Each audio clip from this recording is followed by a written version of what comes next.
So Wesley, you were just telling me that you're doing some adjustments here.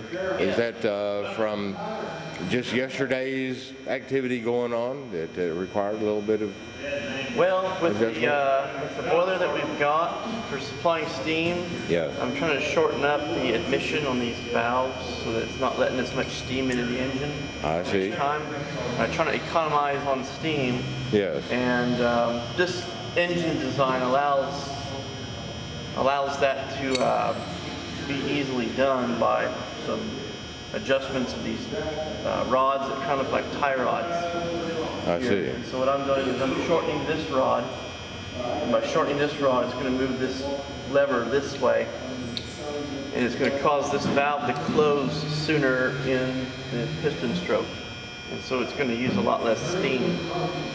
We experimented with this a little bit on Thursday, where I can disassemble this right here, just simply right here and move this.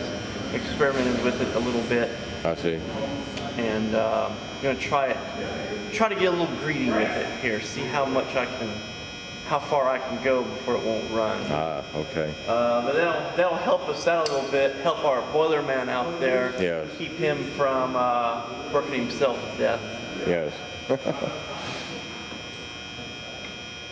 Quite busy running water and coal yesterday. He was quite busy with Guess what? water and coal yesterday. Yes. Luckily today, things are drying out, I think.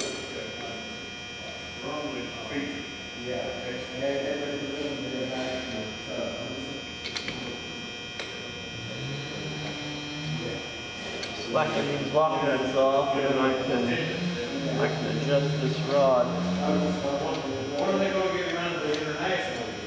Now that does not appear to be a pipe wrench because it does not have serrated jaws. That is correct. This is the smooth-jawed wrench. Kind of like a crescent wrench, but it's not offset. Yes. It's right angles to the handle. Yes. What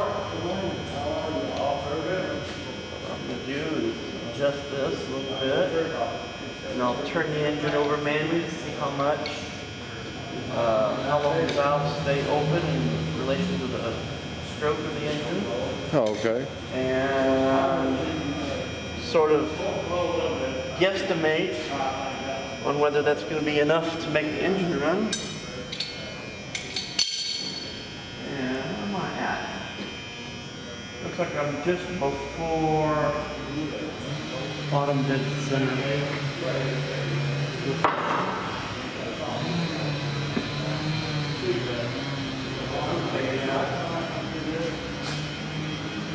About 30 degrees before bottom dead center. Need to bar the engine over to dead center and then slowly turn it until the valves trip. And we had them closing at 30 degrees after. I see. Try to get it maybe, I don't know how much that adjusted it, maybe 20, 25 degrees now. Wow. I'm really not that precise. I'm just sort of using the spokes as a guide. Okay. So you were kind of using this So when plate up there? that spoke there on the flywheel, when it's vertical, and that spoke right there, when it's horizontal, and from when that spoke, depending on how I do it, which spoke I'm looking at as being vertical or horizontal, I can split, because there's 60 degrees between each spoke. I can split it and have 30-degree increments quite easily just visually. Okay. Are you using that little side plate up there as your visual clue to top dead center? Well, no. What I'm using here is there's a pair of spokes that are in line with the crank pin, and when they're horizontal, or when the crank pin is centered on this right here, more or less, I know that that's Okay. on center. All right.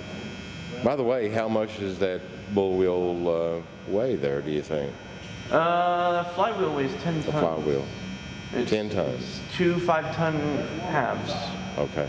And they're held together with these dog bones that are a shrink fit. They would have heated those up and put them in there, and then as they cooled, they would shrink up and they clamp the rim together tight. I see. And at the center of the flywheel are some large bolts which clamp it to the crankshaft. Okay. And then we've estimated the weight of the rest of the assembly. This piece right here, even though it's sort of shaped like a pizza slice, is called the crank disc. Okay. And it's pressed onto the crankshaft. So they're Wow. basically one assembly. Wow. And the crankshaft, and then the hub of the generator is known as the spider. And it's a large casting that's also assembled onto the crankshaft. And there's probably another 5 to 10 tons just in those parts right there. So there's probably about 20 tons worth of rotating parts on this engine. Wow. The engine total weighs 110 tons. And these foundations are 7 feet thick. Okay. So it's quite massive. There's quite a bit of weight. Right. And what I have not covered for my viewers yet is that this is actually equipment that worked at a former zinc processing plant. That is correct. That is correct. This was a zinc smelter that was in Blackwell, Oklahoma. Operated from, I believe, about 1916 to 1974. Unfortunately, we don't have copies of the blueprints for the engine itself, but we do have copies of the foundation blueprints, and they're dated 1912. So obviously there was several years of planning. Yeah. But this engine was also more or less I want to call it stock engine design. Alice Chalmers sort of specialized in turnkey projects. They would, you would tell them what you wanted as far as engine size, capacity, etc., and they would supply that. They would not allow for changes in design as the project went on. Some companies were, but Alice Chalmers did not. They basically had more or less stock designs that you could choose from that suited your needs, and then they would build the engine and supervise its assembly on your site. Yes. And this setup was just to generate electricity Just to generate electricity. That's for that right. plant. Just for the plant. And there was more than one, I understand. There was more than one, and they were paired engines. Like this one is a left-hand engine with the cylinders and crankshaft like that. Yeah. There was a right-hand engine that mirrored it. And we have a few parts from that other engine, some of the valve mechanisms and some miscellaneous small bits here and there, but for the most part that other engine was scrapped. I see. It was when the plant closed, it was scrapped, but they the members of this association in the 1970s, under the leadership of Kenneth Kelly, managed to secure this engine and disassemble it and bring it here to Pawnee, where it was reassembled. And one of the gentlemen that was on that crew that reassembled it was a millwright, and so he was able to set everything up and get everything realigned like it would have been when it was in operation there at the smelter. And Wow. so that's why it turns so smoothly, is because it's been precision set up. Yes. Very interesting. And there was a number of other pieces of equipment that ran on steam as well. Yes, from the smelter. We have several others. I'll show you. Now let's take a little tour around here. Yeah.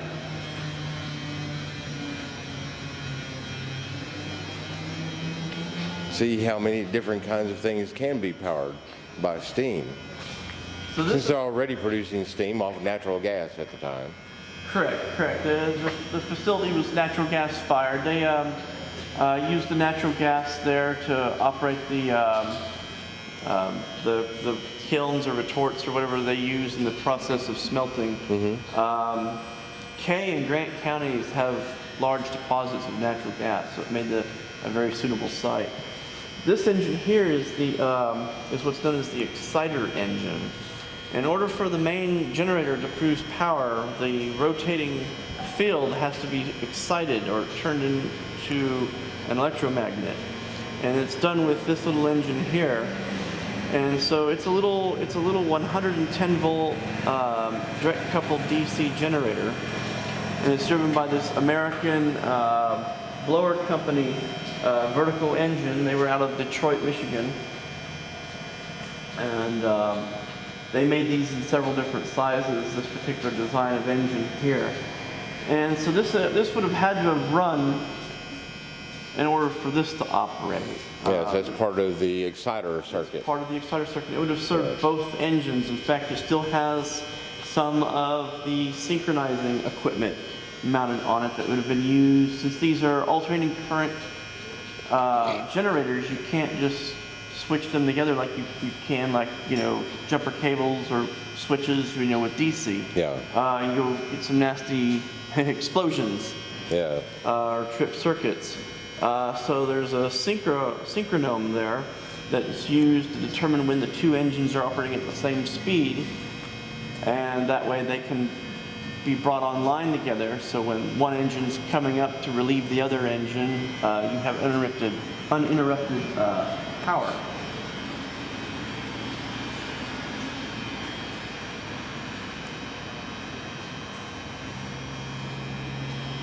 Now, currently, none of this is set up to actually produce any electricity. There's no cabling.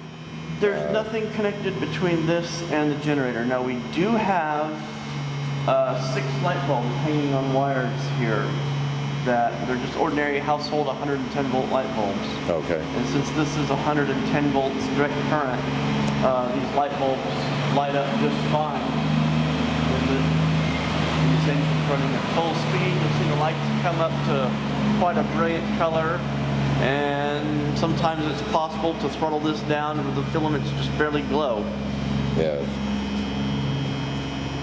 But this has been hooked up to where we can actually demonstrate steam being turned into electricity. Okay. Excellent. Or whatever our fuel is being turned into electricity. And over here we have another engine that came from the smelter. We believe this was a fire pump. And we based that off of the nature of the fittings, the pipe fittings there. It's a steam to water pump, 2-cylinder double acting. And it's a Worthington pump, and that's a quite recognized name in the pumping industry. And not a whole lot more is known about it. It's sort of this an outside piston arrangement where you have these plungers instead of pistons that do the actual pumping. And then these right here with all the bolts, those are the check valve assemblies as part of the inlet and outlets. But this is the steam end right here. And the way these operate is, if you've ever seen a 2-cylinder steam engine where the crank pins are set 90 degrees apart, the valving on this operates in more or less the same manner, where it simulates that kind of action and gives you even pulses. When one cylinder is at mid-stroke, the other cylinder is at the extreme stroke, one end or the other, and they're sort of synchronized that way. So that would keep a constant and steady supply of water. Keep a more or less constant and steady supply of water, that's right. Yeah. One thing that I have not made an effort to do as of yet is to show how steam is currently being generated off of this steam engine here. And then there's a hose that goes up, replacing what the old boiler used to supply. And then there are a number of pipes.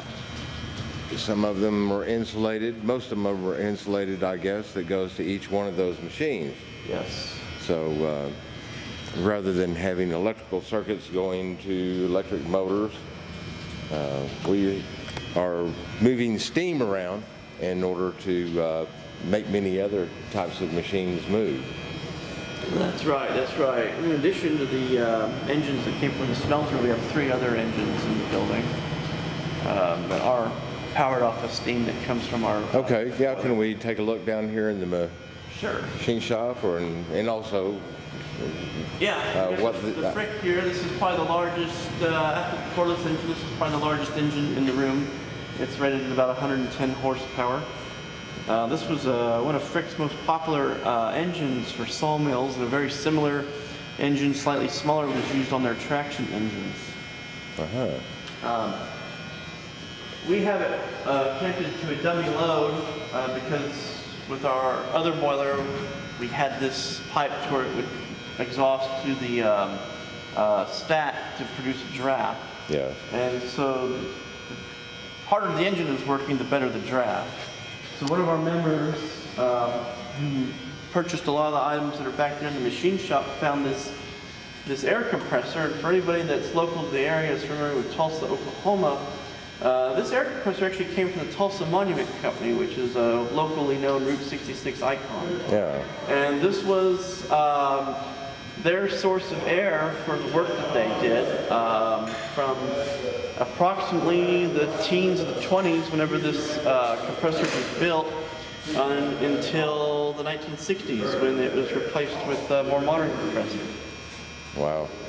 And we're not sure what drove it there at the Monument Company, probably a gas engine, but we have it belted up to the Frick there just to make the Frick work a little bit. Yeah. Give it a little bit of a load, make the exhaust bark a little. Right. So it looks like the steam pipe runs all the way back to this end of the building, which is set up to replicate a machine shop. I'm west. Is this big one in Oklahoma? I think it is, ain't it? This show? Yeah, Big one, Oklahoma? Yeah, I think it is. I think it is. There's some small ones around here. I was looking on the internet, and it looks like this was the best one. I think it's certainly the only one with all the permanent buildings and displays like what we have. Yeah, it's not bad. And of course, they got the stuff down in the back. You can flea market down in the back, stuff like that. So, they'll have a tram here pretty soon. I don't know when, but Yeah, they'll start the grounds train up here. before they kind of. The easy way to take a tour of the grounds.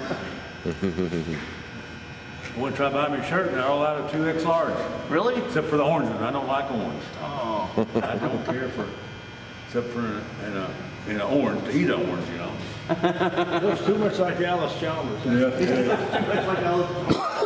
Well, I got an Real Alice Chalmers engines are black. I got an Alice Chalmers tractor at the house. They're the one that's got steel wheels on it. Little, I don't know, the little small one. I don't know if you call it a C or I'm not up on Alice Chalmers. It's got steel wheels on the back. We bought it for display to sit out there in the front, Got rubber wheels in the front and steel in the back. That's where Dad farmed with all the time, was Alice Chalmers. And I said, how come you bought them instead of John Deere? He says, they were cheaper. Yeah. Yeah, we was, one time, I grew up in Idaho, and Daddy went for work for an old boy clerk by the name of Bat. In fact, one of the Bats was the governor of Idaho back later on. But anyway, the old man, he had, I don't know, maybe 3,000 or 4,000 acres out there around Parman, right on the Oregon-Idaho border right there, Wilder, and then through there. He had 2,000 or 3,000 acres. And every 2 years, he'd get tractors. Farm all, John Deere come out there. You plow through out there, whoever gets it done the quickest, that's the tractor I'll buy. John Deere would always beat them. Always outplow a farm all or in, And so he had John Deere from, 2 of each, all the way up to the big one. But every 2 years, you'd have him come out there and whoever could plow the best, but it's one he'd buy. But, always John Deere, always beat him. And my dad hated them damn John Deeres. Pop, pop, pop, pop, pop, pop.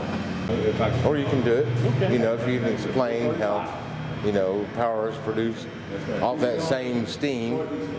Well, I mean, this is what's known as a Coke bottle engine because of the shape of the lower part of the engine there. It has sort of a Coke bottle shape. It's a vertical single cylinder, what's known as a marine engine. And steam is admitted both sides of the piston to drive it up and down. And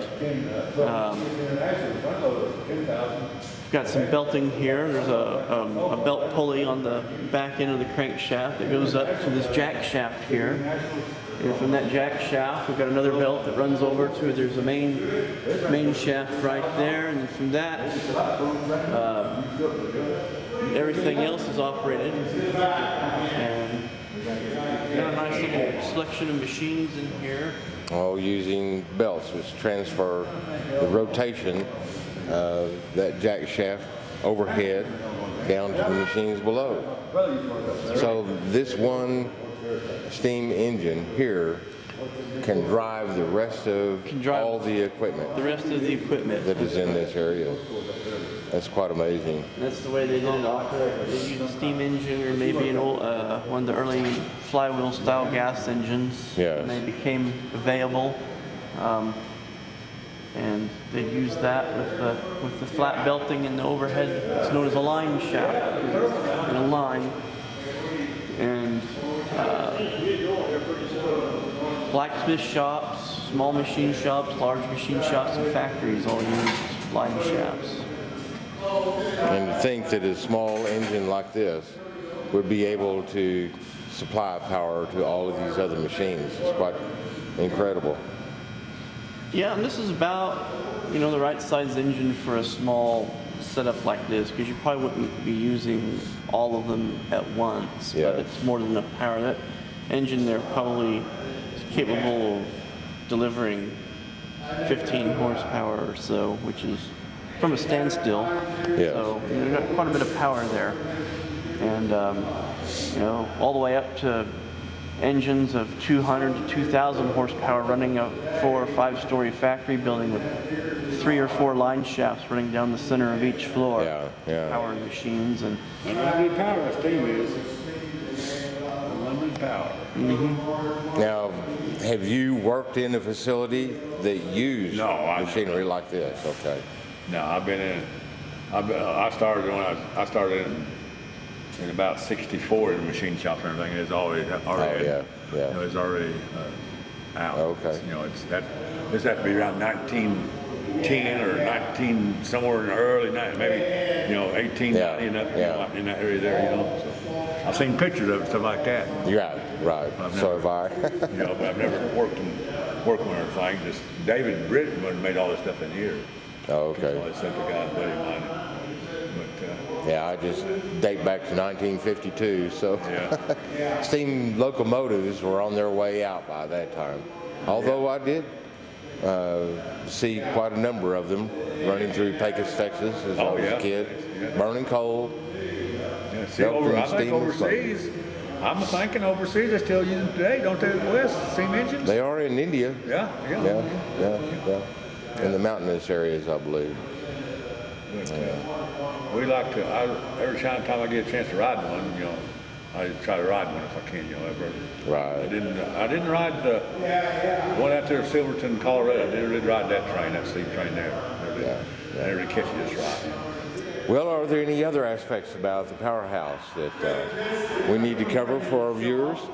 Next, this Preble oscillating engine over here. These are kind of unusual. It's always been hard to make an engine like this because of the challenge of making steam-tight joints.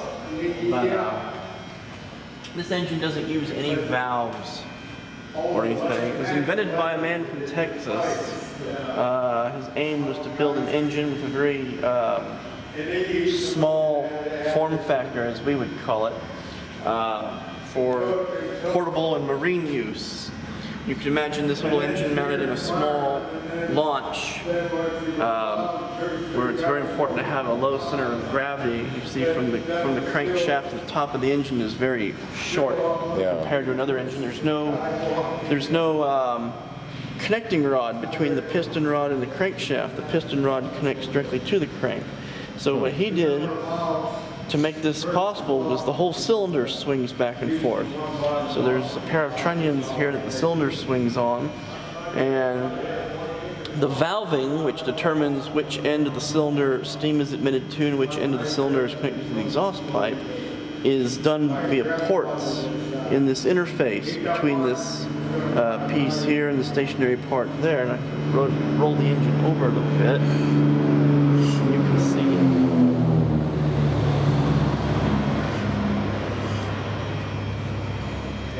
Oh Yes, that's apparent.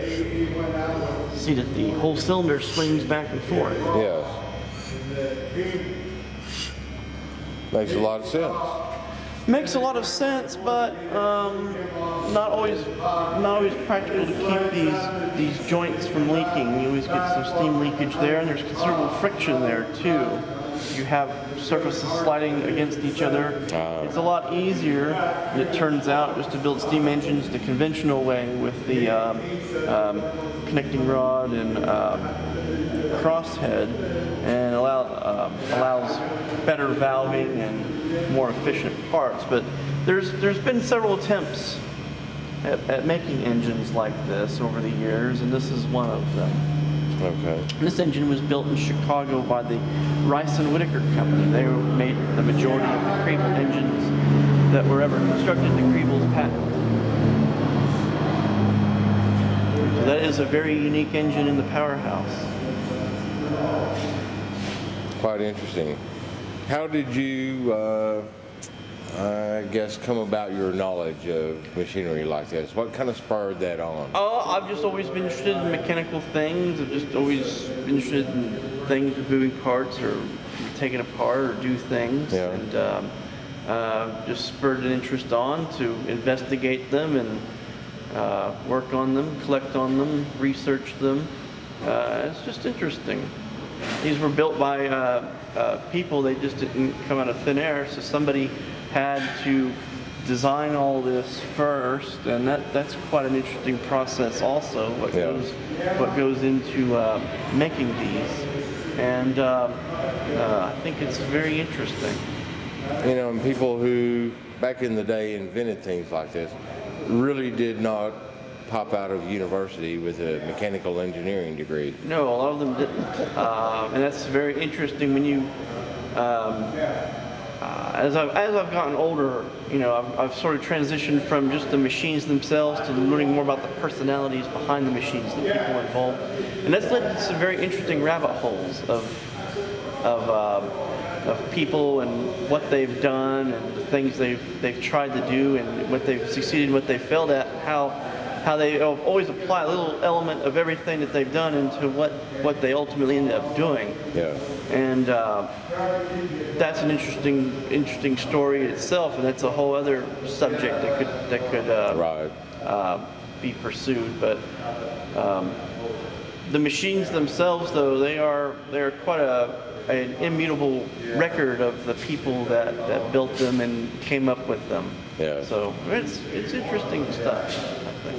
Yes, I guess according to Thomas Edison, the key to success is 99% failure. Well, right, because you rule out all the things that don't work. Yeah. But you learn a lot along the way. If I've found that out many times, that if I did things and got it right the first time every time, well, I haven't really learned anything, have I? I didn't go down the rabbit hole that led me to other things and figuring out other. Yeah. Because you never know what other questions you're going to ask or answer along the way if you make mistakes. Yeah.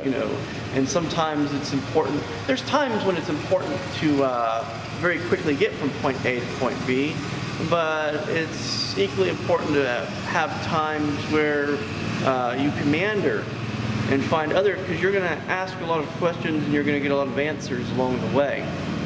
Whereas if you were right every time, and there would be a much narrower, you would not have as broad a knowledge as you would otherwise. Yeah, I think modern society is suffering quite a bit by losing a sense of true understanding. Correct. Just like I have discovered in my lifetime, where I started out having to use a pencil and paper to do arithmetic, to solve problems. Now I just use a calculator that's available on my smartphone. And you know what? I'm not sure I remember all of the multiplication tables that I was taught in the 5th grade.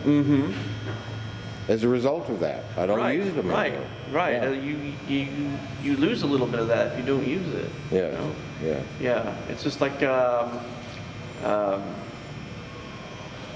something you might be more familiar with, cameras and photography. The older cameras they're fully manual. You have to learn and figure out everything on your own. The newer Exactly. cameras are more or less point and shoot. You might have a few options you can do, but the ability to learn how to manipulate things and make mistakes, but say, oh, you know, this mistake I made a couple weeks ago, I want to do that purposefully now. How did I Yeah. do that? Yeah. You know, and So we can call it art. yes, exactly, exactly. So, yeah. So there's a place for all those things, and that's very lacking in our, you know, there's Yes. too much of an interest to be right and be right the first time, and I think a lot is lost Yes. in that. So, yeah. They tell me that they got 110 pound of steam, so we Okay. can start something up. We need to roll the engine over because I made some tweaks on it. I want to make sure that Okay. it's going to look like it's going to work before we start off. So let's get over there and do that. All right, well, great. And this will probably end our little tour of the Powerhouse. Things are starting to get a little bit noisy. And- That'll be a good. Showing this emotion will Yes. give you some. Oh, well, I'll some certainly more footage. come back by when there's tons of people in here waiting on the lecture of the history of all this as well.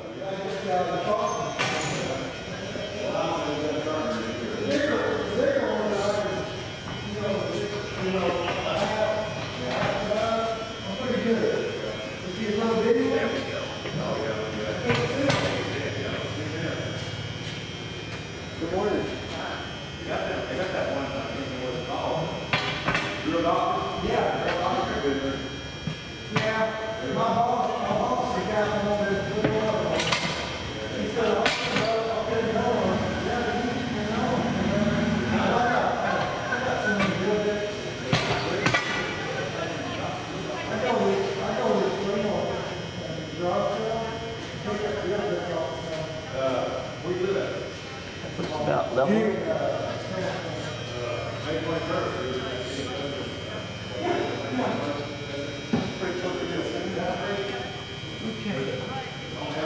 So,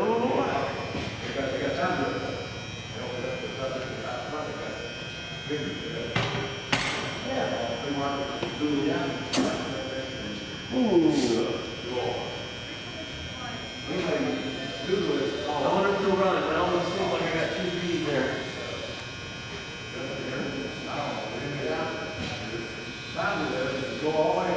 What is it, about 4 or 5 degrees off level?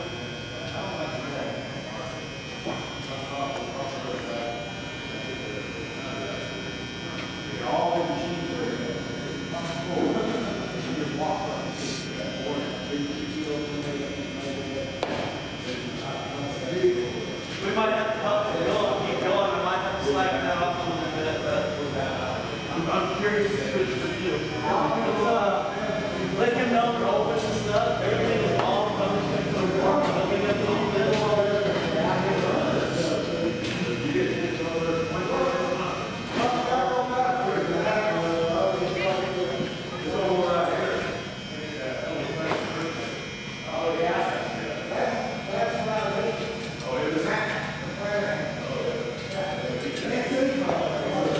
Is he shut off still?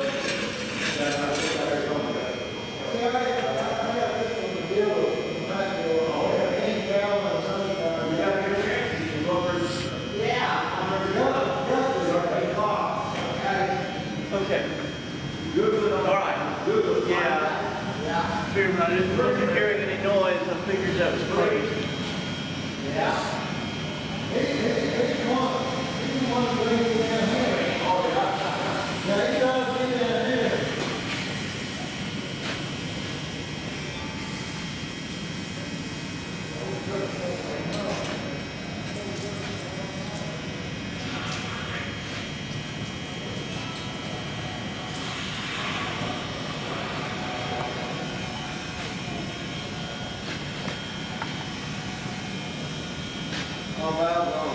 Okay, I'm just going to slowly go over the building up, get a little water down here too.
those drains back there, sort of crack up like I did here, just go spin out.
Did we start to see the pressure rise in that gauge there? Yeah, so it's kind of watching for and just also listening and watching for the water to push out and Yes, sir. more steam to come out of the pipes.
drop? Very much, maybe 10 pounds. Okay. I'll let you recover a little bit. Well, you can go off on that, but Okay.